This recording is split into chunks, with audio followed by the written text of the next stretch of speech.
Shalom, bien-aimés dans les Seigneurs.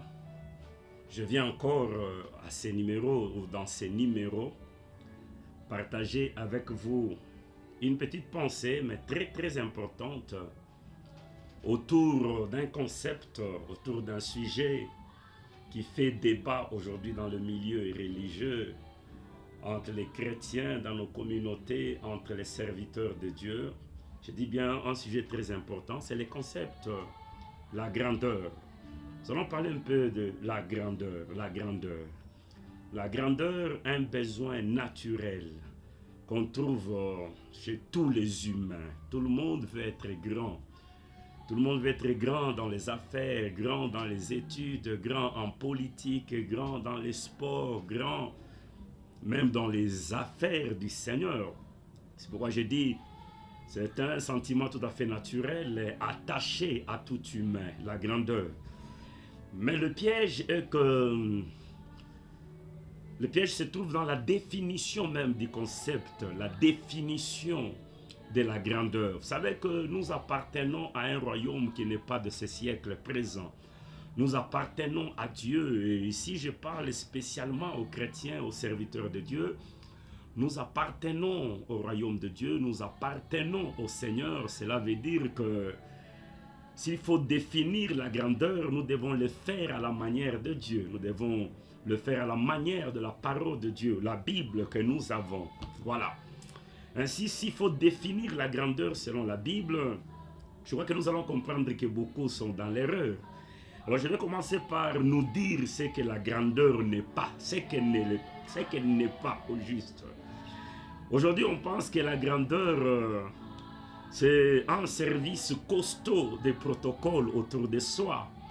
Aujourd'hui, on définit la grandeur par rapport au nombre de fidèles qu'on peut avoir dans l'église. Aujourd'hui, on définit la grandeur par rapport au nombre de voyages qu'on effectue à travers le monde.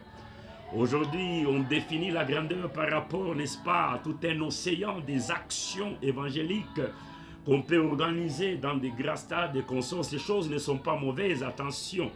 Mais je suis en train de parler de la définition de la grandeur par rapport à Dieu, par rapport à sa parole. Ainsi, par cette mauvaise interprétation des choses, beaucoup sont tombés dans ce que nous appelons les cultes des personnalités, où beaucoup se sont accaparés, ont confisqué la gloire du Seigneur, les hommages que les enfants de Dieu, n'est-ce pas, doivent diriger vers le Seigneur de gloire. Beaucoup de serviteurs, par mauvaise interprétation de la grandeur, ont confisqué cette gloire, confisqué ces hommages, fort malheureusement, parce qu'on définit mal la grandeur. Mais je voudrais vous dire ce que la grandeur est. Ces débats, nous les trouvons dans la Bible entre les disciples de Jésus. C'était aussi des humains, ils étaient naturels comme nous. Dans un débat, qui est le plus grand, qui est meilleur? Voilà la réponse que Jésus leur donne. Il dit, quiconque veut être grand parmi vous, qu'il soit le serviteur des autres. Gloire au Seigneur. Ça, c'est merveilleux. Église, serviteur de Dieu. Voilà la réponse de Jésus. Voilà la définition de la grandeur selon le Seigneur Jésus dont nous prétendons servir. La grandeur, c'est se mettre au service des autres. La grandeur, c'est se faire serviteur des autres. Je vais un peu développer ça dans quelques secondes. Jésus voulait dire, quiconque veut être grand, qu'il soit utile aux autres. Quiconque veut être grand, qu'il soit sensible et réactif aux faiblesses des autres. Quiconque veut être grand, qu'il soit une sorte de réponse favorable aux problèmes des autres. Quiconque veut être grand, qu'il soit une solution de Dieu pour les autres. Voilà, en un mot, je voudrais dire que la grandeur selon Jésus, c'est quand on apprend à se mettre au service des autres avec beaucoup d'humilité, beaucoup de sensibilité, beaucoup d'enthousiasme ainsi que beaucoup d'empressement. Malheureusement aujourd'hui, parce qu'on définit mal la grandeur, malheureusement il arrive que même les hommes de Dieu se font de plus en plus inaccessibles auprès des enfants de Dieu sur lesquels ils sont établis bergers et serviteurs. Vous savez, quand ça devient compliqué, qu'on ait accès auprès de vous, moi je crois que vous avez tapé à côté, vous êtes tellement loin, loin, loin, loin même de l'appel de notre Seigneur. Alors revenons un peu à la définition biblique.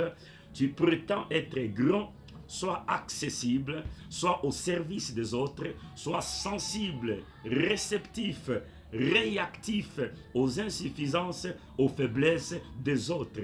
Apprends à venir au secours aux autres. Ça, c'est ça, la grandeur selon le Seigneur Jésus-Christ. Que Dieu vous bénisse et que sa paix qui surpasse toute intelligence puisse soutenir votre cœur. Je vous dis shalom et à très prochainement.